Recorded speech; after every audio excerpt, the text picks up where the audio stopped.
ሰላም ጤና ይስጥልን እጅጉን የተወደዳችሁና የተከበራችሁ የአዲስ ስፖርት ቤተሰቦቻችን እንደምን አላችሁልን? ከእናንተው ከሆነው ከአዲስ ስፖርት የዩቲዩብ ቻናላችን አዳዲስ ስፖርታዊ ጉዳዮችን ልናካፍላችሁ እነሆ ዳግም ተገናኘን። ስለምታደምጡን ስለምትከታተሉን ቆይታችሁ ከኛ ጋር ስለሆነ እጅጉን ከልብ አድርገን ነው የምናመሰግነው። በዛሬ ፕሮግራማችን የተለያዩ ስፖርታዊ ጉዳዮችን ወደ እናንተ እያደረስን ቆይታን የምናደርግ ይሆናል። ፏር ባህሩ የዛሬውን ፕሮግራም እየመራው ከእናንተ ጋር ቆይታን አደርጋለሁ። የክለብ እግር ኳሳዊ ጉዳዮችን በስፋት እናነሳለን። ከማንቸስተር ዩናይትድ፣ ቸልሲ፣ ሊቨርፑል፣ አርሰናል፣ ማንቸስተር ሲቲ እና ሌሎችም የአውሮፓ ታላላቅ ክለቦችን እንመለከታለን። እንዲሁ ደግሞ ትላንትና የተደረጉ ጨዋታዎች አሉ። በዩሮፓ ሊግ አንዳንድ ሲጠበቁ የነበሩ ጨዋታዎች አሉ። በተለይ የእንግሊዝ ክለቦች አስተን ቪላ ትላንትና ከማካቢ ቴል አቪቭ ጋር ጨዋታ ነበረው። ከዛ በተጨማሪ ደግሞ እንዲሁም ሌላኛው ቡድን የሆነው ክሪስታል ፓላስም ትላንትና ከኤዜድ አልካማር ጋር ጨዋታ እንደነበረው ተመልክተናልና የእነሱን የጨዋታ ውጤቶች ጨምረን ሌሎች ስፖርታዊ ጉዳዮችንም በስፋት የምናነሳ ነው የሚሆነው። ስለምትከታተሉን ስለምታደምጡን እጅጉን ከልብ አድርገን እናመሰግናለን። ፉአድ ባሩ ፕሮግራሙን እየመራው ከእናንተ ጋር ቆያለሁ። አብራችሁኝ ቆዩ።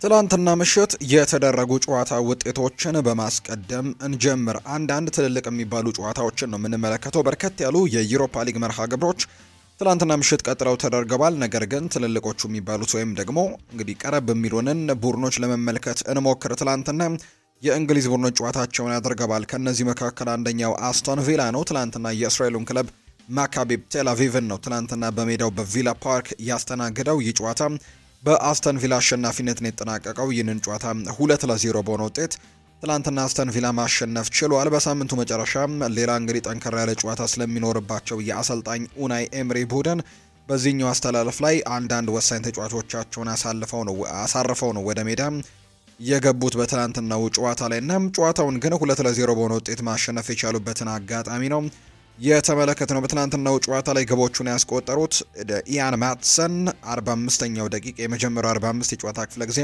ሊጠናቀቅ ጥቂት ደቂቃዎች ሲቀሩትና እንዲሁ በሁለተኛው 45 የጨዋታ ክፍለ ጊዜ ደግሞ ዱዋይን ማለን በፍጹም ቅጣት ምት ሌላ ጎል አስቆጥሮ ነው አስተን ቪላ ትላንትና ማካቢ ቴል አቪቭን 2-0 በሆነ ውጤት ማሸነፍ የቻለበት ውጤትን ማስመዝገብ የቻለው የእንግሊዙ ቡድን አስተን ቪላ ትላንትና በዩሮፓ ሊጉ ማሸነፉን የቀጠለበት ውጤት ሆኖ ተመዝግቧል። ሴልታ ቪጎ ትላንትና ዲናሞ ዛግሬብን 3-0 በሆነ ውጤት ያሸነፈበት መርሃ ግብርም እንዲሁ ትላንትና የተደረገ ነው።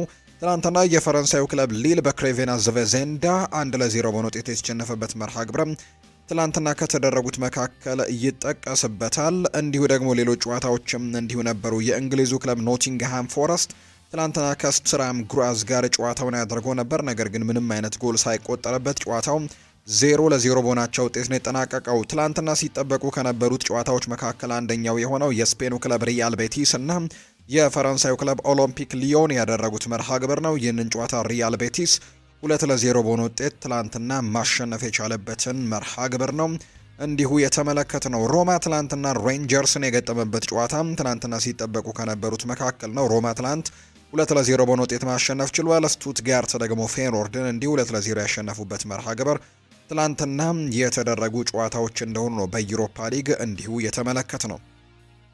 ሌላኛው የምናነሳው ጉዳይ ትላንትና በኮንፈረንስ ሊግም እንዲሁ ጨዋታዎች ነበሩ። ነገር ግን ትላንትና የምናነሳው የክሪስታል ፓላስን ድል ነው። ትላንትና ክሪስታል ፓላስ ከኤዜድ አልካማር ጋር በሜዳቸው ሴልኸርስት ፓርክ ጨዋታቸውን ያደርገው ነበር። ጨዋታውንም እንዲሁ 3-1 በሆነ ውጤት ማሸነፍ ችለዋል። ጨዋታው 17ኛው ደቂቃ ላይ ጂያን ፊሊፕ ማቴታ እንግዲህ ፍጹም ቅጣት ምት ማግኘት ቢችልም ነገር ግን ሳይጠቀምበት ቀርቷል።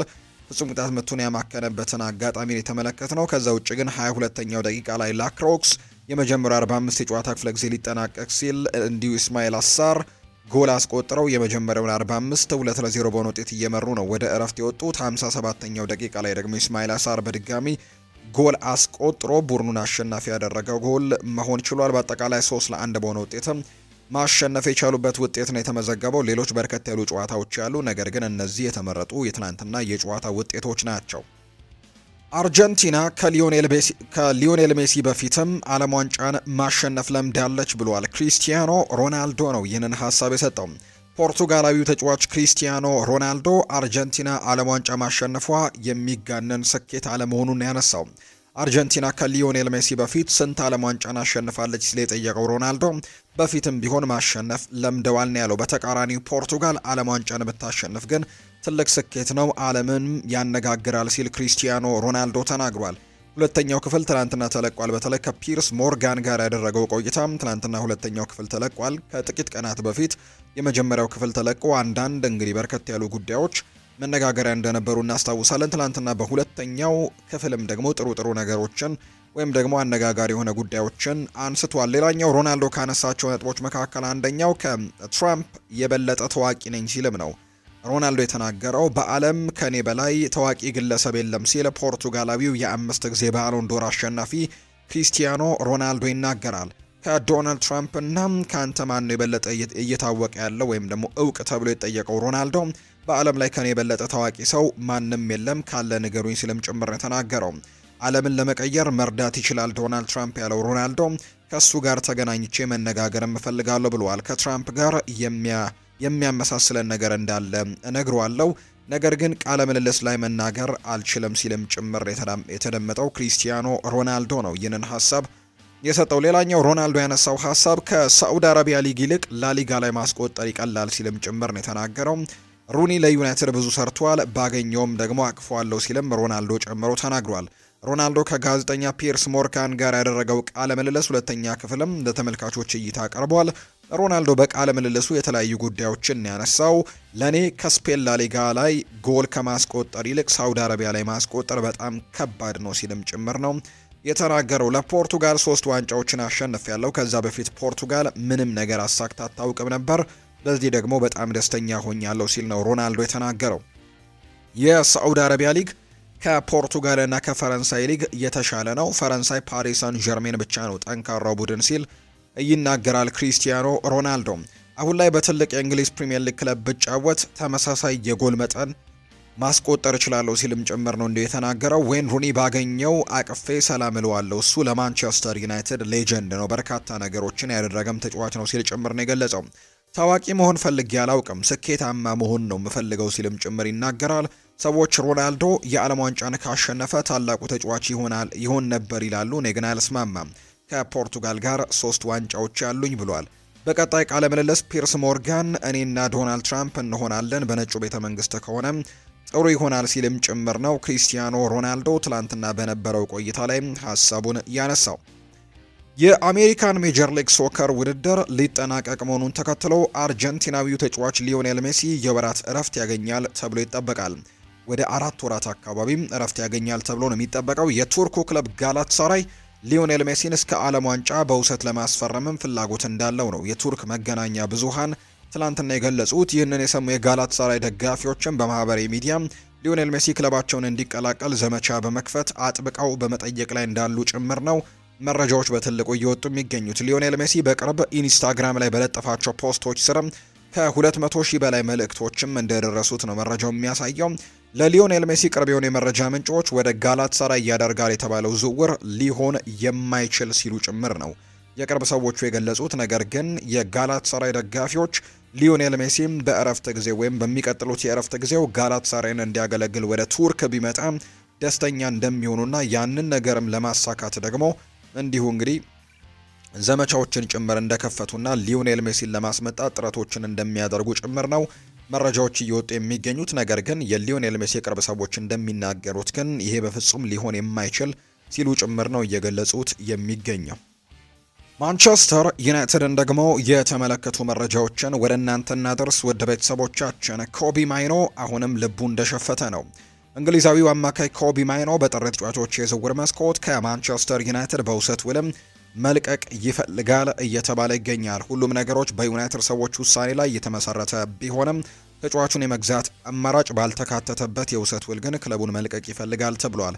የእንግሊዙ ክለብ ዌስትሃም ዩናይትድ ለኮቢ ማይኖ ወደ ክለባቸው ከመጣ በቋሚነት እንደሚጫወት ማረጋገጫ መስጠታቸውን የተነገረው። በተጨማሪም የጣሊያኑ ክለብ ናፖሊ አዲስ አማካይ ለማስፈረም እየተንቀሳቀሰ ሲሆን ኮቢ ማይኖን በፍላጎታቸው ውስጥ የሚገኝ ተጫዋች እንደሆነ ነው ታማኝ የሚባለው የመረጃ ምንጭ ፋብሪዚዮ ሮማኖ እየገለጸ የሚገኘው።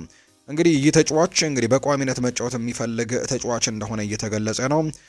እንግዲህ ይህ ተጫዋችም ወደ ተለያዩ ክለቦች በማምራት በተለይ ለእንግሊዝ ብሔራዊ ቡድን በዓለም ዋንጫው ላይ መሳተፍ ይፈልጋልና የተለያዩ በቋሚነት መጫወት የሚችልበትን ክለብ በጥር መቀላቀል እንደሚፈልግ ዘገባዎች ያሳያሉ። አሁንም ልቡ እንደሸፈተ እንደሚገኝና በማንቸስተር ዩናይትድ አሁን ላይ ጊዜ ያገኛል ተብሎ እንደማይጠበቅ ስለሚያምን ወደ ሌሎች ክለቦች ሄዶ ቡድኑን መቀላቀል እንደሚፈልግና በቋሚነት በተለይ መጫወት እንደሚችል ማረጋገጫ የሰጡትን ክለቦች መቀላቀል እንደሚፈልግ ነው እየተገለጸ የሚገኘው። ስለዚህ በጥር መልቀቅ ፍላጎቱ አለው። ምንም እንኳን ማንቸስተር ዩናይትድ ይህንን ተጫዋች መልቀቅ ባይፈልግም፣ ነገር ግን ኮቢ ማይኖ አማራጮችን ጭምር እያስቀመጠ ነው በውሰት እንዲለቁትና ምንም አይነት የመግዛት አማራጭ ጭምር የሌለበት የውሰት ስምምነትን እንዲያደርጉ ፍላጎት አላቸው። የውሰት ውሉን ከተጠናቀቀ በኋላ ወይም በክረምት ምናልባት እንግዲህ ሀሳቡ ተሳክቶ የእንግሊዝ ብሔራዊ ቡድን ከተካተተ በኋላ በድጋሚ ወደ ማንቸስተር ዩናይትድ መመለስን ሊያስብ እንደሚችል የሚያሳዩ ሪፖርቶች ናቸው እየወጡ የሚገኙት። በቀጣይ ቀናት የኮቢ ማይኖና የማንቸስተር ዩናይትድ ጉዳይ እልባት ያገኛል ተብሎ ይታሰባል። ተጫዋቹ ግን መቀላቀል እንደሚፈልግ ነው ወደ ሌሎች ክለቦች እየተገለጸ የሚገኘው። ከእንግሊዝ ዌስትሃም፣ ከጣሊያን ደግሞ ናፖሊ ይህንን ተጫዋች ለማስፈረም በትልቁ እንቅስቃሴዎችን እያደረጉ የሚገኙ እንግዲህ ቡድኖች ናቸው።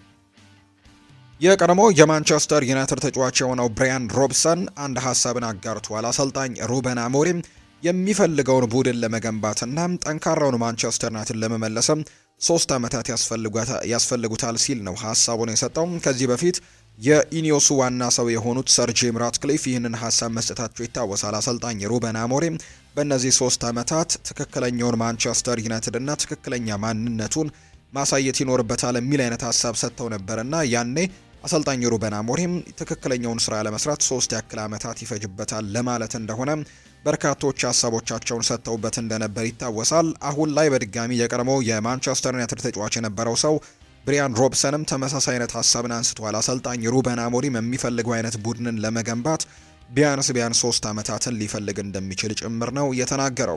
አሰልጣኝ ሩበን አሞሪም የሚፈልገውን ቡድን ለመገንባት በጥቂቱ 3 ዓመታት ይወስድበታል ብዬ እጠብቃለሁ ሲል ጭምር ይናገራል። አሁን ላይ የእርሱ ቡድን ጥሩ መስመር ላይ ነው፣ ይህንን በአግባቡ ሊያስቀጥም ይገባል ሲልም ጭምር ነው የተናገረው። ቡድኑ ጥሩ አዳዲስ ፈራሚዎችን አግኝቷል። ማቲያስ ኩኛ፣ ብሪያን ኤምቤሞ እስካሁን ለክለቡ ጥሩ እያደረጉ እንደሆነ እየተመለከተ ነው። በቀጣይ እንደርሱ አይነት ፈራሚዎችን ደግሞ ማግኘት የሚችሉ ከሆነ ቡድኑ ጥሩ ነገሮችን ማስመልከት እንደሚችል በጣም እርግጠኛ ሆኜ መናገር እችላለሁ ሲልም ጭምር ነው የተናገረው። ብራያን ሮብሰን ነው ይህንን ሀሳብ የሰጠው። በተለይ እነዚህ ተጫዋቾች ከፕሪሚየር ሊጉ መምጣታቸው የፕሪሚየር ሊጉን መላመድ እንደማያስፈልጋቸው ሲታወቅና በፕሪሚየር ሊጉ ልምድ ያላቸው መሆናቸው ለማንቸስተር ዩናይትድም ቶሎ ፈጣን ተጽዕኖዎችን ለማድረግም በጣም ጠቅሟቸዋል የሚል አይነት ሀሳብን ጭምር ነው ብራያን ሮብሰን የተናገረውና ሩበን አሞሪም ጊዜ እንዲሰጠውና አሁን ያለውን ሞመንተምም እንዲያስቀጥል ጭምር ፍላጎት እንዳለው ነው መረጃዎች እየወጡ የሚገኙት።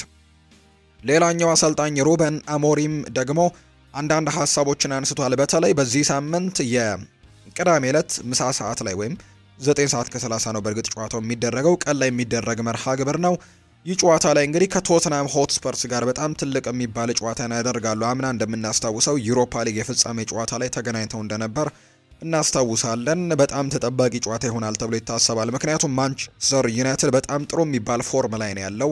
ያለፉትን 4 ጨዋታዎች አልተሸነፈም፣ 3ቱን አሸንፏል። ባለፈው ሳምንት ከኖቲንግሃም ፎረስት ጋር ነጥብ የጣለበት ጨዋታ ሆኖ ተመልክተነዋልና ጥሩ መነሳሳት ላይ ያለ ቡድን እንደሆነ ይታወቃል። በአንጻሩ የቶማስ ፍራንኩ ቶተንሃም በሳምንቱ መጨረሻ በቼልሲ ተሸንፎ ነበር። ነገር ግን በሳምንቱ አጋማሽ በቻምፒየንስ ሊግ ድል ማድረግ የቻለበትን ውጤት ማስመዝገብ ችሏልና የሚጠበቅ መርሃ ግብር ይሆናል ተብሎ ይጠበቃል። ቶትናም ከማንቸስተር ዩናይትድ ጋር የሚያደርጉት ጨዋታ። ከዚህ ጨዋታ ጋር በተያያዘ አሰልጣኝ ሩበን አሞሪም ፕሬስ ኮንፈረንሶችን ትላንትና ሰጥቷል። የትኛውንም ቡድን ማሸነፍ እንችላለን ነው የሚለው አሰልጣኝ ሩበን አሞሪም። የማንቸስተር ዩናይትድ አሰልጣኝ ሩበን አሞሪም ቡድናቸው አሁን ላይ የበለጠ የራስ መተማመን ላይ እንዳለ ጭምር ነው የተናገረው። የትኛውንም ጨዋታ ማሸነፍ እንችላለን የሚል እምነት ነው ያለን ያሉት አሰልጣኙ ማድረግ እንደምንችል አሳይተናል ሲልም ጭምር ይናገራል። አክለው ቢሆንም ብዙ ማሻሻል ያሉብን ነገሮች እንዳሉ መዘንጋት የለብንም። ጨዋታ ላይ ሊፈጠር ለሚችል ማንኛውም ነገር በተሻለ ነገር ደግሞ ተዘጋጅተናል ሲልም ጭምር ነው የተናገረው። በቀጣይ ጨዋታዎችን ለማሸነፍ ብዙ መስራትና መሻሻል እንዳለብንም እናውቃለን ሲል ጭምር አሰልጣኝ ሩበን አሞሪም ሀሳቡን እየሰጠ ይገኛል። ለዩሮፓ ሊግ ፍጻሜ የተነሳለት ሩበን አሞሪም አሁን ላይ የተሻለ ቡድን ነን፣ በራስ መተማመንም አለን ሲል ጭምር ነው የተናገረው። ቡድኑ በአዲስ ተጫዋቾች መጠናከሩን ያስረዱት አሰልጣኙ ጨዋታን በተሻለ መምራት እንችላለን፣ ቅዳሜ ደግሞ የተለየ ጨዋታም እጠብቃለሁ ሲልም ጭምር ነው የተናገረው አሰልጣኝ ሩበን አሞሪም እና በጣም ተጠባቂ ጨዋታ ይሆናል ተብሎ ይታሰባል። ክሪስቲያኖ ሮናልዶ ባለፉት እንግዲህ በነበሩት ከፒርስ ሞርጋን ጋር በነበረው ቆይታ ላይ ስለ ማንቸስተር ዩናይትድ ማንሳቱ ይታወሳል። ማንቸስተር ዩናይትድን ሲያስብ በጣም እንደሚያዝን አሁን ላይ ያሉበት ቦታ፣ ከዛ በተጨማሪ ዩናይትድ በጣም ትልቅ ታሪኮችን ሰርቶ ያለፈበት ቡድን እንደሆነ ጭምር መግለጹ ይታወሳልና አሰልጣኝ ሩበን አሞሪም ስለ ክሪስቲያኖ ሮናልዶ ስለሰጠው አስተያየት ምላሹን እንደሰጠ ነው ትላንትና በፕሬስ ኮንፈረንስ ላይ የተመለከትነው። አሰልጣኝ ሩበን አሞሪም ተአምሮችን መስራት አይችልም፣ ከዚህ በላይ ጥሩ ቡድን ለመስራት እየሞከረ ነው፣ ነገር ግን ከአሰልጣኙና ከተጫዋቾቹ በላይ የሆነ ነገር ያለ ይመስለኛል ሲል ሮናልዶ ተናግሮ እንደነበር እናስታውሳለን። ሩበን አሞሪም ለዚህ አስተያየት ምላሹን ሲሰጥም ክሪስቲያኖ በሚናገራቸው ሁሉም ነገሮች ላይ ትልቅ ተጽዕኖ መፍጠር የሚችል አይነት ተጫዋች እንደሆነ ጠንቀቀን እናውቃለን። እኛ እንደ ክለብ በፊት ላይ ብዙ ስህተቶችን እንደሰራን እናውቃለን። እኛ እሱን ለመቀየር እየሞከርን ነው። እኛ አንዴ በተፈጠረው ነገር ላይ ትኩረት ማድረግ የለብንም። ትኩረት ማድረግ ያለብን የወደፊቱ ላይ ነው ሲል ነው አስተያየቱን የሰጠው አሰልጣኝ ሩበን አሞሪም ነው ይህንን ነገር የተናገረው። እኛ አሁንም በደንብ መሻሻል አለብን፣ መዘንጋት የለብንም። ለቶትናሙ ጨዋታ ሜዳ ላይ ለሚፈጠረው ነገር ሁሉ ዝግጁ ነን ሲልም ጭምር ይናገራል። በመደበኛነት ጨዋታዎችን ማሸነፍ የምንፈልግ ከሆነ ነገር አሁንም ይበልጥ መሻሻል ይኖርብናል ሲልም ጭምር ነው የተናገረው። እኛ ሜዳ ላይ ከቶትንሃም የተለየ የጨዋታ ስልት ነው የምንከተለው። እኛ የተሻለን ቡድን ነን፣ የተሻለ የራስ መተማመንም አለን። አምና ከነርሱ ጋር ስንጫወት ከነበረው የተለየ ነገር ከተጫዋቾቼም እጠብቃለሁ ሲል ጭምር ይናገራል። በውድድር ዓመቱ ብዙ ግብ ማስተናገዳችን ያን ያክል አሳሳቢ አይደለም፣ ነገር ግን በዚህ ላይ መሻሻል እንዳለብን ግን መዘንጋት በፍጹም የለብንም ሲልም ጭምር ነው የተናገረው። በባለፈው የኖቲንግሃም ፎረስቱ ጨዋታ በሳጥን ውስጥም ችግሮች ነበሩብን፣ ምክንያቱም ከሳጥን ውጪ ተጋጣሚ ክሮስ እንዲያደርግም ስንፈቅድ ነበር። በዚህ ሳምንት ደግሞ በዚያ ላይ በደንብ መስራትም ችለናል ሲል ጭምር ነው የተናገረው። በአውሮፓ መድረክ አለመሳተፋችን በአዎንታዊ መንገድ ልናስበው ይገባል። በግሌም ከጠየቃችሁኝ በቻምፒየንስ ሊጉ ብንሳተፍ እመርጣለሁ ሲልም ጭምር የተናገረው። ምክንያቱም ቻምፒየንስ ሊግ ብዙ ገንዘብ ያስገኛል፣ ተጫዋቾችንም ያነሳሳል። ሆኖም ግን በዚህ ውድድር ላይ አለመሳተፋችን እንደ አዎንታ እንወስደዋለን። ሮናልዶ የሚሰጠው ሀሳብ ሁሉ ከፍተኛ ተጽዕኖ እንደሚፈጥርብን እናውቃለን። ልናደርግ የሚገባው በራሳችን መጻኢ ዕድል ላይ መወሰን ብቻ ነው። ማንቸስተር ባለፉት ዓመታት በርካታ ስህተቶችንም ሰርቷል ነው ያለው። ትኩረታችንን በራሳችን ላይ አድርገን መስራታችንን እንቀጥላለን። እኛ ብዙ ነገሮችን ለመቀየርም እንችላለን ሲልም ጭምር የተናገረው። በሚገባ እየተሻሻልን እንደሆነም ጠንቅቀን እናውቃለን። ያለፈውን ሳንረሳ በመሻሻል ሂደታችን ላይ ግን በትልቁ ልንቀጥል ይገባናል ሲልም ጭምር ነው የተናገረው። አሰልጣኝ ሩበን አሞሪም ነው ይህንን ሀሳብ እየሰጠም የሚገኘው። ማንቸስተር ዩናይትዶች የክሪስታል ፓላሱን ተከላካይ ማርክ ጎሄን ለማስፈረም ከፍተኛ ፍላጎት ማሳየቱ ነው እየተነገረ የሚገኘው። ይህንን ተከትሎ ማንቸስተር ዩናይትድ ዝውውሩን ከረጅም ጊዜም የተጫዋቹ ፈላጊ ሊቨርፑል ለመጥለፍም ሙከራ ሊያደርግ እንደሚችል መረጃዎች በትልቁ እየወጡ ነው። ተጫዋቹ ባሳለፍነው የክረምት የተጫዋቾች የዝውውር መስኮት በባከነ ሰዓታትም ወደ ሊቨርፑል ሊያደርገው የነበረው ዝውውር በአሰልጣኝ ኦሊቨር ግላርሰን ምክንያት መስተጓጎሉ የሚታወስ ነውና አሁን ላይ ግን ሊቨርፑል እንደዛኛው ጊዜ በቀላሉ ሊያገኙት ይችላሉ ተብሎ አይገመትም። ምክንያቱም ከባድ ተቀናቃኞች ሊመጡባቸው እንደሚችል ነው በርካቶች ሀሳቦቻቸውን እያጋሩ የሚገኙትና ምናልባት እንግዲህ ማንቸስተር ዩናይትድም በዚህ ዝውውር ውስጥ ሊኖር እንደሚችል እነ ቼልሲ እነ ባየር ሚኒክ ሌሎችም ክለቦች ይህንን ተጫዋች ለማስፈረም ትልቅ ፍላጎት ይኖራቸዋልና ለሊቨርፑል በጣም ትልቅ ትንቅንቅ ይፈጠርበታል ተብሎ ይታሰባል። ማንቸስተር ዩናይትድም የተከላካይ ክፍሉን ለማጠናከር ከሚመለከታቸው ተጫዋቾች መካከል አንደኛውን ማርክ ጎሂን ያደርጋል ተብሎ ይጠበቃል። አንደኛ ደግሞ ተጫዋቹ በነፃ መገኘቱ ደግሞ እንግዲህ ለአማራጭ ያደርገዋል ወይም ለየትኛውም ክለብ በጣም ምርጥ ያደርገዋል ተብሎ ይታሰባልና እንግዲህ ክሪስታል ፓላሶችን እንደሚለቅ ይጠበቃል። የትኛውን ክለብ እንደሚቀላቀል ግን እስካሁን ድረስ ይፋ አልተደረገም። ክሪስቲያኖ ሮናልዶ ፈርጉሰን ምን ጊዜም በልቤ ይኖራል ሲል ተናግሯል። ፖርቱጋላዊው የቀድሞ ማንቸስተር ዩናይትድ ኮከብ ክሪስቲያኖ ሮናልዶ ከታዋቂው ጋዜጠኛ ፒርስ ሞርጋን ጋር ባደረገው ቆይታ ላይ ስለ ሰር አሌክሳንደር ቻፕማን ፈርጉሰን አስተያየቱን ሰጥቷል። እርሱ እጅጉን ጥሩ ሰው ነው፣ ሁልጊዜም በልቤ ውስጥም ይኖራል ሲልም ጭምር የተናገረው። በእግር ኳስ ሕይወቴ ትልቅ ተጽዕኖ ከፈጠሩብኝ ሰዎች መካከል እርሱ አንደኛውና ዋነኛው ነው። ሁልጊዜም ይንከባከበኝና ትልቅ ተጫዋችም እንደሆነ ያንጸኝ ነበር ሲልም ጭምር ነው የተናገረው። ለሱ ትልቅ ክብር አለኝ ሲልም ጭምር ይናገራል። ፈረንሳዊው የቀድሞ የማንቸስተር ዩናይትድ አማካይ የነበረው ፖል ላቤሌ ፖግባ በህይወት ውስጥ ትልቁ ስህተቱ የወላጅ አባቱን ምክር አለመስማቱ እንደሆነ ተናግሯል። በማንቸስተር ዩናይትድ ቤት ከፍተኛ ክፍያ አገኝ ነበር፣ ነገር ግን በማንቸስተር ዩናይትድ የመጀመሪያ ክፍያዬን ሳገኝ ወላጅ አባቴ ልጄ ይህንን ገንዘብ በከንቱ አታጥፋው፣ ፓርቲው ሲያበቃ ሁሉም በዙሪያ ያለው ሰው ይርቀሃል፣ ሁሉም ነገር ባዶ ይሆንብካል ብሎኝ ነበር። በዛ ወቅት አባቴ እንደዚህ ሲለኝ ያን ያክል አልገባኝም ነበር። ሁሉም ነገር የገባኝ ከእግር ኳስ ስታገድና ችግር ሲገጥመኝ ነው። ምክንያቱም ገንዘብ እያለኝ በዙሪያ የነበሩ ሰዎች በሙሉ በችግሬ ሰዓት ግን ከጎኔ ራቁ። ማንም ሊያቀርበኝም አልሞከረም ነበር። በዛ የችግር ሰዓት ከጎኔ የነበሩት ቤተሰቦቼ ብቻ ነበሩ። እናም በህይወቴ ትልቁ ስህተቴ ይህንኑ የወላጅ አባቴን ምክር አለመስማቴ ነው ሲልም ጭምር ነው የተናገረው። የመጨረሻ መረጃችን እናደርገውና ከማንቸስተር ዩናይትድ ጋር በተያያዘ የሰር ጂም ራትክሊፍ ኩባንያ የሆነው ኢኒዮስ ለቀድሞ አጋሩ ቶትንሃም ሆትስፐርስ 11 ሚሊዮን ፓውንድ የካሳ ክፍያ ለመክፈል ተስማምቷል። ኩባንያው ከለንደኑ ክለብ ጋር የስፖንሰርሺፕ ስምምነት እንደነበረው የሚታወስ ሲሆን ለዓመታትም በአጋርነት ሰርተዋል። ሆኖም ግን የሰሜን ለንደኑ ክለብ ኩባንያው በስፖንሰርሺፕ ስምምነቱ ላይ ያስቀመጣቸውን መርሆች በመጣሰም መፈጸም የነበረባቸውን ክፍያዎች ሳይፈጽም ቀርቷል በሚል ክስ አቅርቦበት ነበር። ይህንን ተከትሎ ኢኒዮስ ክሱን በመቀበል ለክለቡ 11 ሚሊዮን ፓውንድም ክፍያ ለመፈጸም መስማማቱን የተናገረው።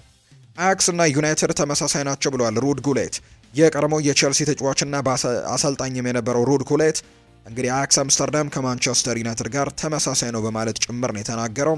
ሩድ ጉሌት ሲናገር በንግግሩም አያክስ ከማንቸስተር ዩናይትድ ጋር ይመሳሰላል፣ ምክንያቱም እዛ ያልተሳካለት ተጫዋች ሁሉ ወደ ሌላ ክለብ ሲሄድ ይሳካለታል ብሏል። በምሳሌነት ባርሴሎና ላይ 2 ጎል ያስቆጠረው የክለብ ብሩዡ ተጫዋች ፎርናልስ የጠቀሰው እንግዲህ ሩድ ጉሌት ፎርናልስ አያክስ የነበረ የሚጫወተው ነገር ግን እዚህ ደምቆ ታይቷል ሲልም ይናገራል።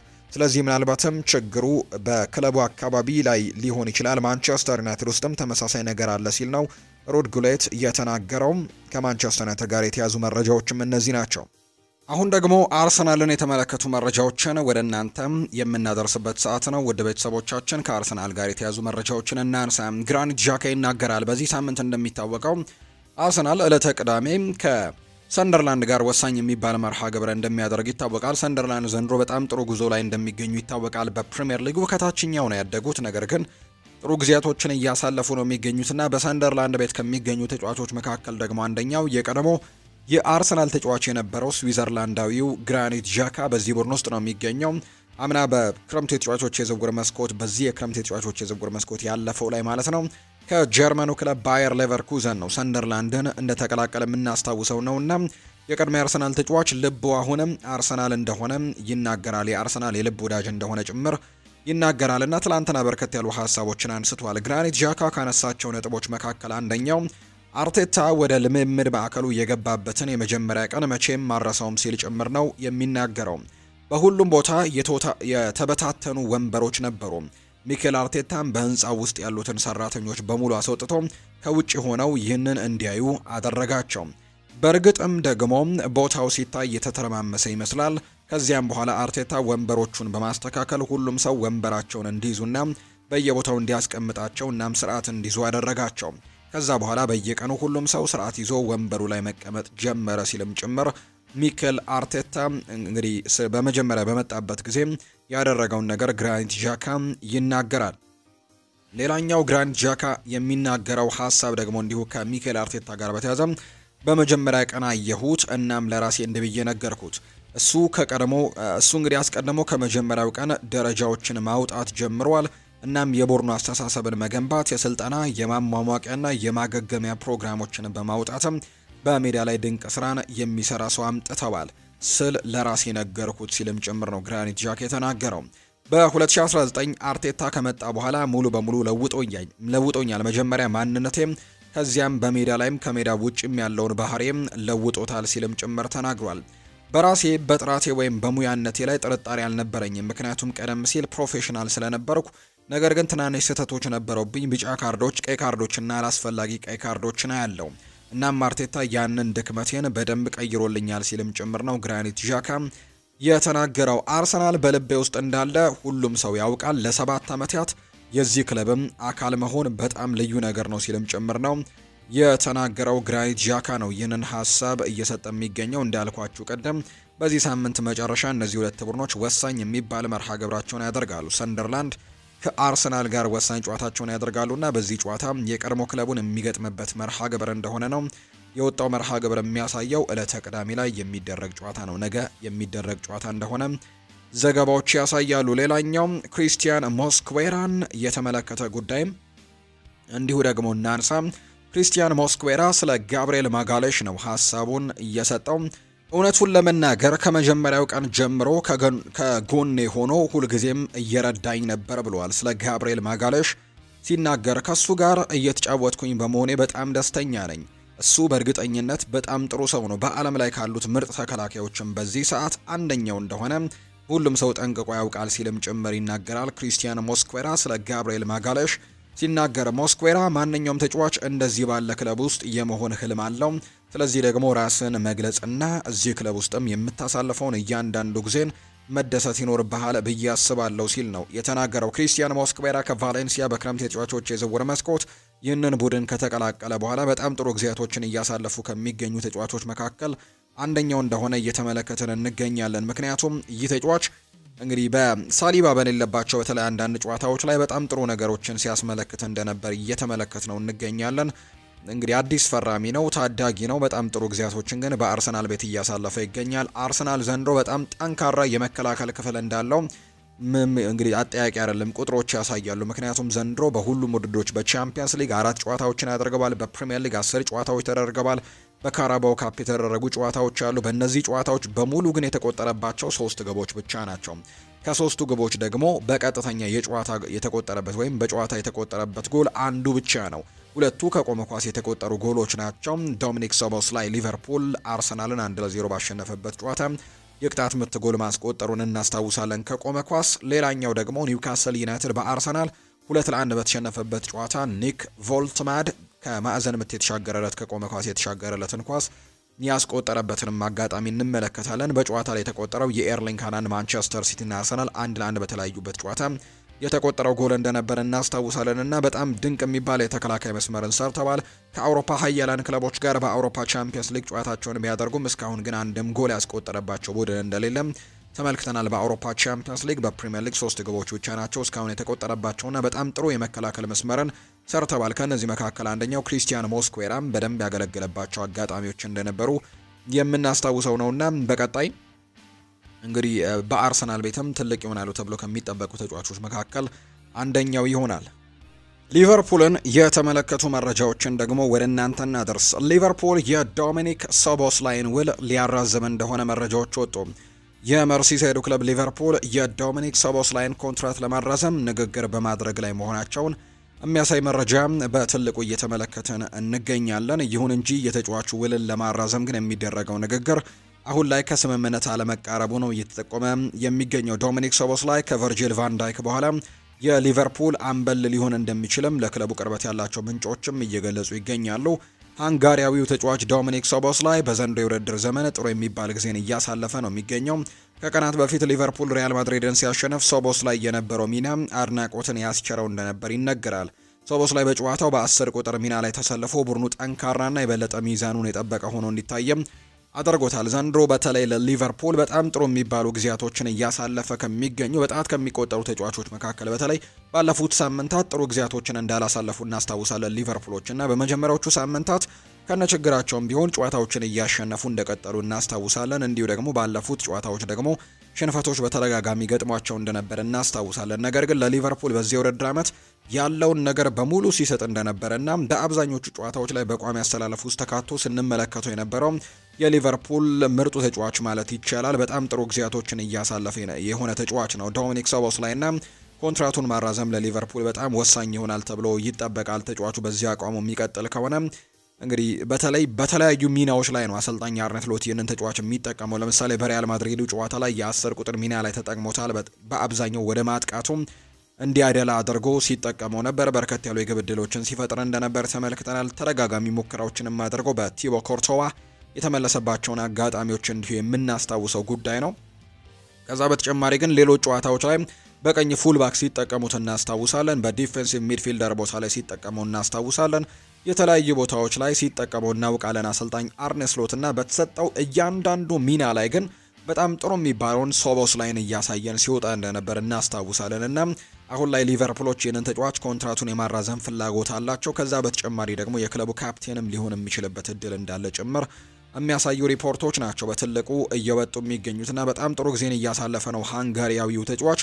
በተለይ ሊቨርፑል አሁን ላይ የሚማሩ ይመስላል። ወሳኝ የሚባሉ ተጫዋቾቻቸውን ቶሎ ኮንትራታቸውን ማራዘም አሁን ላይ ከሊቨርፑል በላይ የሚማር አይነት ቡድን ይኖራል ተብሎ አይጠበቅም። ምክንያቱም በጣም ወሳኝ የነበረው ተጫዋቻቸው ለበርከት ያለ ዓመታትም በዚህ ቡድን ውስጥ የቆየው ትሬንት አሌክዛንደር አርኖልድን በጣም ጥሩ በሆነበት ሰዓት እንግዲህ አቋሙ በጣም በትልቅ ደረጃ ባለበት ሰዓት በክለባቸው አቆይተው ለክለባቸው ግልጋሎት እንዲሰጥ ማድረግ እንኳን ባይችሉ ኮንትራቱን ግን የተራዘመ ቢሆንና ቢያንስ እንኳን የተወሰኑ ዓመታት ቢኖሩት እንኳን በገንዘብ በጥሩ ገንዘብ ተጫዋቹን መሸጥ የሚችሉበትን እድል ነው ያጡት ሊቨርፑሎችና በነፃ ነው የተጫዋች ሪያል ማድሪድን የተቀላቀለው። ያ ነገር ቁጭት እንደከተተባቸው ይነገራል። ከዛ ውጪ በክረምቱ ሙሐመድ ሳላህንና ቨርጂል ቫን ዳይክንም እንዲሁ ኮንትራት ያራዘሙበት መንገድም በጣም በጭንቅ እንደነበር እናስታውሳለን። እንዲሁ እነዚህም ሁለት ኮከቦች ከሊቨርፑል ጋር ሊለያዩ ይችላሉ የሚሉ ግምቶች ሲወጡ እንደነበር እናስታውሳለን። ሌላኛው ደግሞ በሚቀጥለው ክረምት የተጫዋቾች የዝውውር መስኮት ኢብራሂማ ኮናቴንም እንዲሁ በነፃ ሊለቅ የሚችልበት እድል በጣም ሰፊ እንደሆነ ይታወቃል። እናም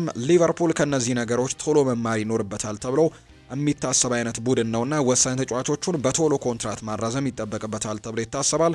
አሁን ላይ ቀጣይ የዶሚኒክ ሶቦስላይ ኮንትራት የሚታሰብበት ጉዳይ ይሆናል ተብሎ ይታሰባል። ነገር ግን የተያዘ ምንም ነገር የለም ወይም ደግሞ በትልቁ የተደረገ ንግግር የለም። ነገር ግን ሊቨርፑል ሃንጋሪያዊውን ተጫዋች ዶሚኒክ ሶቦስላይን ግን ኮንትራቱን ማራዘም እንደሚፈልጉ የሚያሳዩ ሪፖርቶች ናቸው በትልቁ አሁን ላይ እየወጡ እንደሚገኙ የተጠቆመው።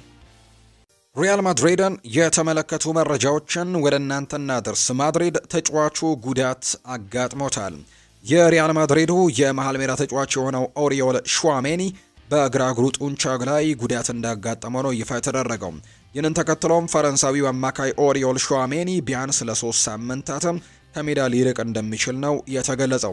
ኦሪዮል ሹዋሜኒ በቀጣይ የብሔራዊ ቡድን ጨዋታዎች እንዲሁም 3 የክለቡ ጨዋታዎች ሊያመልጡት እንደሚችሉ መረጃዎች እየወጡ ይገኛሉ። በሌላ በኩል ፌዴሪኮ ቫልቬርዴም ጉዳት እንዳላጋጠመውና ለእሁዱ የሊግ ጨዋታ እንደሚመለስ ተነግሯል። ነገር ግን ኦሪዮል ሹዋሜኒ ግን በጉዳት ምክንያት ለፈረንሳይ ብሔራዊ ቡድንም ጥሪ ይቀርብለታል ተብሎ አይጠበቅም። ከዛ በተጨማሪ ደግሞ እንዲሁም ለክለቡ ሪያል ማድሪድም ግልጋሎቶችን የተወሰኑ ጨዋታዎች ላይ አይሰጥም ተብሎ ነው የሚታሰበው። ቫልቬርዴ ግን ምንም አይነት ጉዳት እንደሌለበት የሚያሳይ መረጃ ነው አሁን ላይ እየወጣም የሚገኘው። ጁድ ቤሊንጋም ወደ ብሔራዊ ቡድን ሊመለስ እንደሆነ የሚያሳዩ መረጃዎች እየወጡ እንዳለ ነው ዘገባዎች እየወጡ የሚገኙት። የእንግሊዝ ብሔራዊ ቡድን አሰልጣኝ የሆኑት ቲቲ ወይም ቶማስ ቱሄል ጁድ ቤሊንጋምን ወደ ብሔራዊ ቡድኑ ለመመለስ ሀሳብ እንዳላቸው የሚያሳዩ መረጃዎች በትልቁ እየወጡ ይገኛሉ ነው የተባለው። እንግዲህ ጁድ ቤሊንጋም ካለፈው ዓመት ሰኔ ወር ወዲህ ለሶስቱ አናብስት ወይም ደግሞ ለእንግሊዝ ብሔራዊ ቡድን ተጫውቶ እንደማያውቅ ነው ዘገባዎች የሚያሳዩት። በተለይ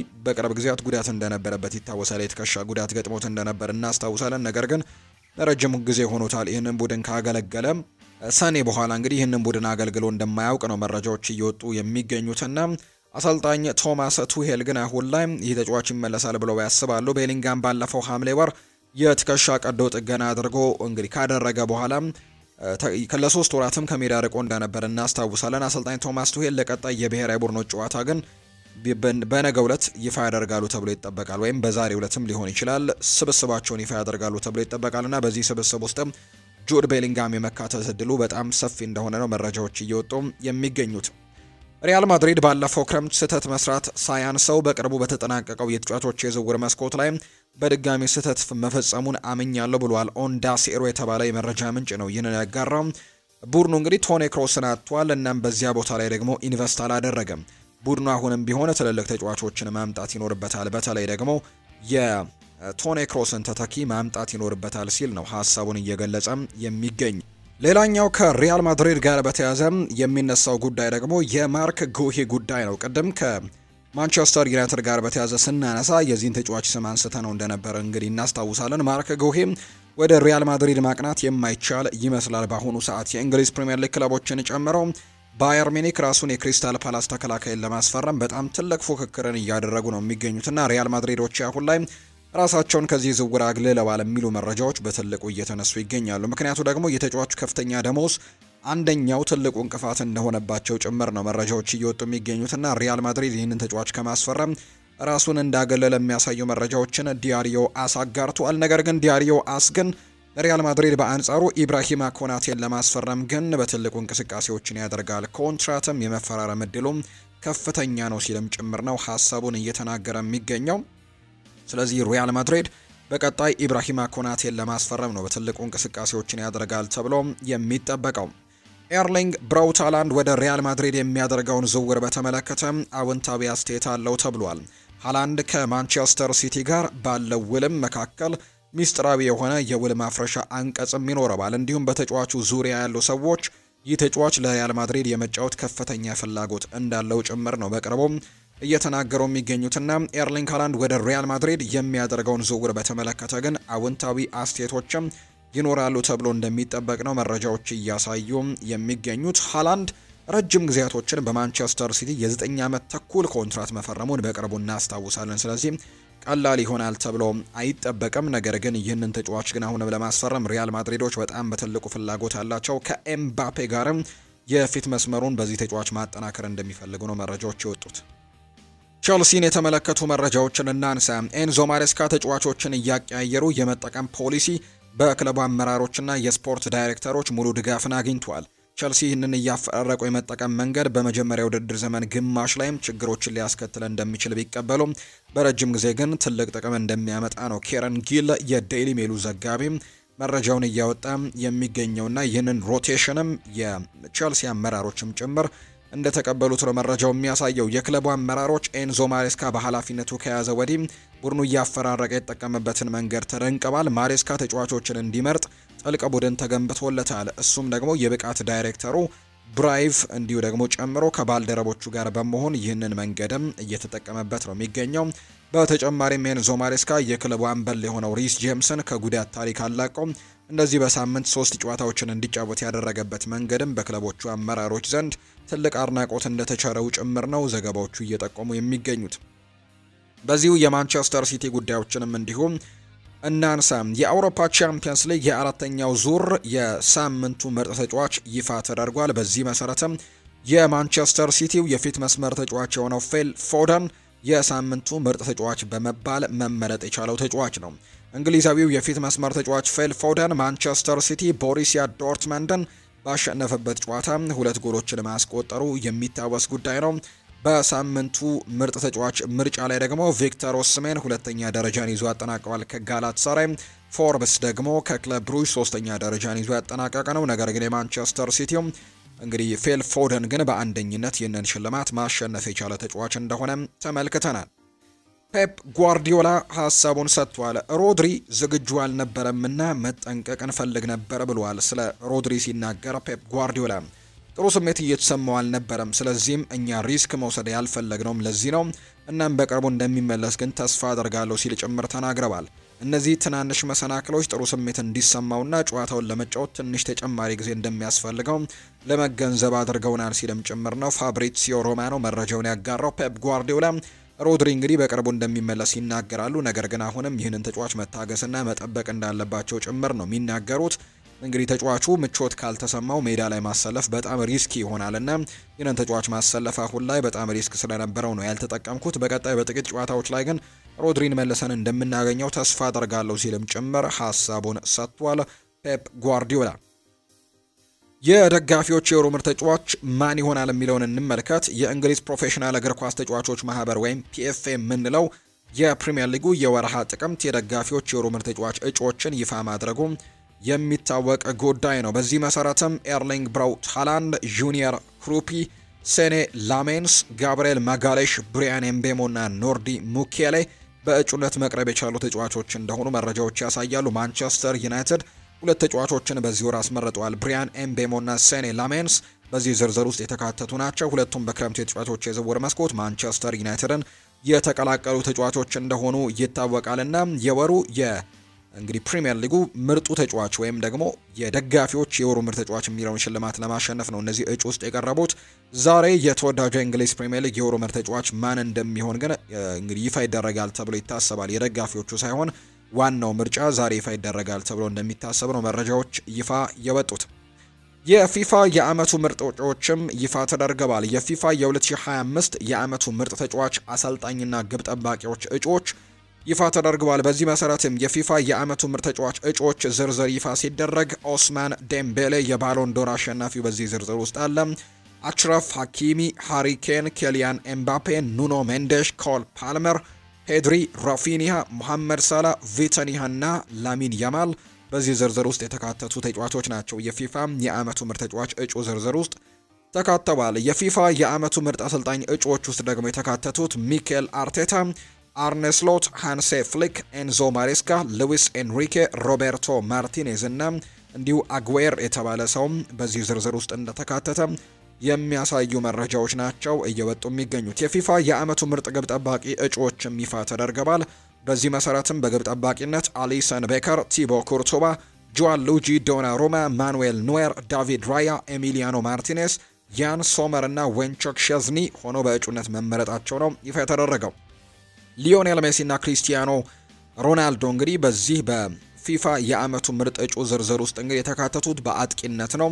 ሊዮኔል ሜሲ እና ክሪስቲያኖ ሮናልዶ በፊፋ የዓመቱ ምርጥ አጥቂ እጩ ዝርዝር ውስጥ ግን የተካተቱ ተጫዋቾች እንደሆኑ ተመልክተናል። ያለፉትን 2 ዓመታት የፊፋ የዓመቱ ምርጥ ግብ ጠባቂ ተብሎ የተሸለመው ኤሚሊያኖ ማርቲኔስ በምርጥ ግብ ጠባቂነት እጩ ዝርዝር ውስጥ ዘንድሮም እንደሚገኝ ነው መረጃዎች እያሳዩ የሚገኙ። ዘንድሮም በዚህ ዝርዝር ውስጥ የተካተተም ሰው ሆኗል። የፊፋ የዓመቱ ምርጥ አሸናፊዎች ከሁሉም ብሔራዊ ቡድን አሰልጣኞችና አምበሎች፣ ደጋፊዎችና ጋዜጠኞች በሚሰጥ ድምጽ ነው ዘንድሮ ሽልማቱን እንደሚያገኝ የሚታወቀው። አንድ ቀን ወደ ፕሪሚየር ሊግ መመለስ እፈልጋለሁ ብሏል ማውሪሲዮ ፖቼቲኖ ነው ይህንን ሀሳብ የሰጠው። አርጀንቲናዊው አሰልጣኝ ማውሪሲዮ ፖቼቲኖ እንግዲህ አንድ ቀን ወደ ፕሪሚየር ሊግ የመመለስ እቅድ እንዳለው ነው የገለጸው። አሁን ላይ በአሜሪካ ብሔራዊ ቡድን ደስተኛ ነኝ ያሉት አሰልጣኙ ነገር ግን ወደ ፕሪሚየር ሊግ መመለሴ ግን አይቀርም ሲልም ጭምር የተናገረው። ከቶትናም ጋር ፕሪሚየር ሊጉንና ቻምፒየንስ ሊጉን ማሸነፍ ፈልጌ ነበር፣ ለዛ ደግሞ በጣም ቀርበን ነበር ሲልም ነው ማውሪሲዮ ፖቼቲኖ የተናገረው። በተለይ በቶትናም ቤት የአውሮፓ ቻምፒየንስ ሊግ የፍጻሜ ተፋላሚ እንደነበር እናስታውሳለን። በሊቨርፑል የተነጠቁት የ2019 የአውሮፓ ቻምፒየንስ ሊግ ፍጻሜ ላይ የፍጻሜ ተፋላሚ ነበሩ። ድራማዊ በሆነ ምሽት አያክስ አምስተርዳምን ጥለው ማለፋቸውንም እናስታውሳለን። ለኔ የእንግሊዝ ፕሪሚየር ሊግ በጣም ፉክክር ያለበት የዓለማችን ምርጡ ሊግ ነው ሲልም ጭምር ነው ማውሪሲዮ ፖቼቲኖ የተናገረው። ከዛ በኋላ ግን የፓሪስ ሰን ዠርሜንን አሰልጥነው የሊግ ዋንጫን ማሸነፉን የምናስታውሰው ነው። ዳንኤል ደሮሲ ወደ ሴሪኤው ተመልሷል። የ2026 የዓለም ዋንጫ አሸናፊውና የቀድሞ የሮማ ተጫዋችና አሰልጣኝ ዳንኤል ደሮሲ ወደ ኃላፊነት ተመልሷል። ከሮማ ጋር ከተለያየ በኋላ ያለ ኃላፊነት የሚገኘው ደሮሲ ጄኗን ለማሰልጠንም በኃላፊነት መረከቡ ነው ዘገባዎች የጠቀሙት። ጄኗ በቅርቡ አሰልጣኝ ፓትሪስ ቪየራን ከኃላፊነት ማሰናበቱ የሚታወስ ነው። የኔዘርላንድ ክለብ አያክስ አምስተርዳም የቡድኑን ዋና አሰልጣኝ የሆኑት ጆን ሄቲንጋን ከኃላፊነት አሰናብተዋል። አያክስ በምትኩ የቀድሞ አሰልጣኛቸውን ኤሪክ ቴን ሃግን መልሰው በኃላፊነት ለመሾም ማነጋገራቸውን የተገለጸው። ክለቡ አሁን ላይ ከአሰልጣኝ ኤሪክ ቴን ሃግ ጋር በድርድር ላይ እንደሚገኝ ነው የተገለጸው። በሌላ በኩል ከወልቭስ ጋር ንግግር ላይ የሚገኙት አሰልጣኝ ኤሪክ ቴን ሃግ ውይይቱ እድገት አለማሳየቱ ነው የተዘገበው። ወልቭስ በሳምንቱ መጨረሻ ከቼልሲ የሚያደርገው ጨዋታ ቡድኑን የወጣት ቡድኑ አሰልጣኝ እንዲመሩትም ማቀዱን የተገለጸው። በተለይ ባመጡት ወይም ውጤት በመራቁ ምክንያት እንግዲህ አሰልጣኝ ቪቶር ፔሬራን ማሰናበቱ የሚታወስ ጉዳይ ነው። ስለዚህም አሁን ላይ ደግሞ ይህንን አሰልጣኝ ኤሪክ ቴን ሃግን ወልቭሶች ለመቅጠር ፍላጎት ነበራቸው። ነገር ግን ድርድሩ የሰመረ እንዳልሆነ ነው አሁን ላይ እየተመለከትን የምንገኘው። ሌላኛው የምናነሳው ጉዳይ ደግሞ እንግዲህ ብሔራዊ ቡድኖች አሁን ላይ ጥሪ እያቀረቡ ነው የሚገኙት። በተለይ በቅርቡ የሚደረጉ ጨዋታዎች ይኖራሉና ብሔራዊ ቡድኖች ራሳቸውን እንግዲህ በተጫዋቾችን እየጠሩ ይገኛሉ ለቀጣይ ጨዋታዎቻቸው። ከነዚህ መካከል አንደኛው የአርጀንቲና ብሔራዊ ቡድን ነው። አርጀንቲና በቀጣይ ለምታደርጋቸው ጨዋታዎች የቡድን ስብስቧን ይፋ አድርጋለች። ጉሌርሞ ሩሊ፣ ዋልተር ቤኒቴስ፣ ኖሄል ሞሊና፣ ሁዋን ፎይስ እንዲሁ ክሪስቲያን ሮሜሮ፣ ኒኮላስ ኦታሜንዲ፣ ማርኮስ ሴንሲ፣ ኒኮላስ ታግሊያፊኮ፣ ቫለንቲን ባርኮ፣ አሌክሲ ማካሊስተር፣ ማክሲሜ ፔሮኒ፣ ሮድሪጎ ዴፖል፣ ኤንዞ ፈርናንዴስ፣ ቲያጎ አልሜዳ፣ ጂዮቫኒ ሎ ሴልሶ እንዲሁ ደግሞ ኒኮላስ ፓዝ ወይም ኒኮፓዝ፣ ሊዮኔል ሜሲ፣ ጉሌርሞ ሲሞኒ፣ ጂያንሉካ ፔሬስቲኒ፣ ኒኮላስ ጎንዛሌዝ፣ ላውታሮ ማርቲኔስ፣ ሆሴ ማኑኤል ሎፔዝ፣ ሁሊያን አልቫሬዝ እና ጆአኪን ፓንቼሊኒ እነዚህ የተመረጡ ተጫዋቾች እንደሆኑ ነው በአርጀንቲና ብሔራዊ ቡድን በኩል የተመለከት ነው። ሌላኛው የፈረንሳይ ብሔራዊ ቡድንም እንዲሁ ለተጫዋቾች ጥሪ ያቀርባል። ፈረንሳይ በተለይ በቀጣይ ከዩክሬን እና ከአዘርባይጃን ጋር ነው ጨዋታዋን የምታደርገውና ለነዚህ ጨዋታዎች እንዲረዳትም ተጫዋቾችን እየመረጠች እንደምትገኝ ነው ዘገባዎች እያሳዩ የሚገኙትና የፈረንሳይ ብሔራዊ ቡድን በቀጣይ ለሚያደርጉት ጨዋታ ተጫዋቾችን መርጧል። በግብ ጠባቂነት ሉካ ቼቫሊየር የፓሪስ ሰን ዠርሜኑ ግብ ጠባቂ፣ ማይክ ሜኞ የኤሲ ሚላኑ ግብ ጠባቂም ተካተዋል። እንዲሁም ባትሪስ ሳምባም የተካተተም ግብ ጠባቂ ነው። በተከላካይ ስፍራ ላይ ሉካ ዲኜ፣ ማሎ ጉሽቶ፣ ሉካስ ሄርናንዴዝ እና ቲዮ ሄርናንዴስ፣ ኢብራሂማ ኮናቴ፣ ሁሊያስ ኩንዴ፣ ዊሊያም ሳሊባ እና ዳዮት ኦፓሚካኖ በተከላካይ ስፍራ ላይ የተመረጡ ናቸው። በአማካይ ስፍራ ላይ ኤድዋርዶ ካማቪንጋ እንዲሁ ኢንጎሎ ኮንቴ፣ ማሊክ ኮኔ እንዲሁ ደግሞ ሚኬል ኦሊሴ እና ዋረን ዛየር ኤሚሪ የተመረጡ ተጫዋቾች እንደሆኑ ተመልክተናል። በአጥቂ ስፍራ ላይ አክሊዮቺ እንዲሁ ብራድሊ ባርኮላ፣ ሮያን ሸርኪ፣ ሁጎ ኤኪቲኬ፣ ራንደል ኮሎሞአኒ፣ ዣን ፊሊፕ ማቴታ፣ ኬሊያን ኤምባፔ እና ክሪስቶፈር ኤንኩንኩ ጥሪ የቀረበላቸው ተጫዋቾች እንደሆኑ ነው እየተመለከትን የምንገኘው። እነዚህ ተጫዋቾች ለፈረንሳይ ብሔራዊ ቡድን ጥሪ እንደቀረበላቸው ነው ዘገባዎች እየወጡ የሚገኙት። የተወደዳችሁና የተከበራችሁ ቤተሰቦቻችን ለዛሬ ያዝንላችሁ አዳዲስ ስፖርታዊ መረጃዎቻችን እነዚህን ይመስላሉ። ስላደመጣችሁን፣ ስለተከታተላችሁን፣ ቆይታችሁን ከኛ ጋር ስላደረጋችሁ እጅጉን ከልብ አድርገን ነው የምናመሰግነው። ፏር ባህሩ የዛሬውን ፕሮግራም እየመራው ከእናንተ ጋር ቆይታን አድርጌያለሁ። በቀጣይ ፕሮግራሞቻችን ሌሎች ስፖርታዊ ጉዳዮችን አካተን በድጋሚ የምንገናኝ ይሆናል። ስላደመጣችሁኝ፣ ስለተከታተላችሁኝ፣ ቆይታችሁ ከኛ ጋር ስለነበር ከልብ አድርገን እናመሰግናለን። መልካም ጊዜ እንዲሆንላችሁ ነው በአክብሮት የምመኘው።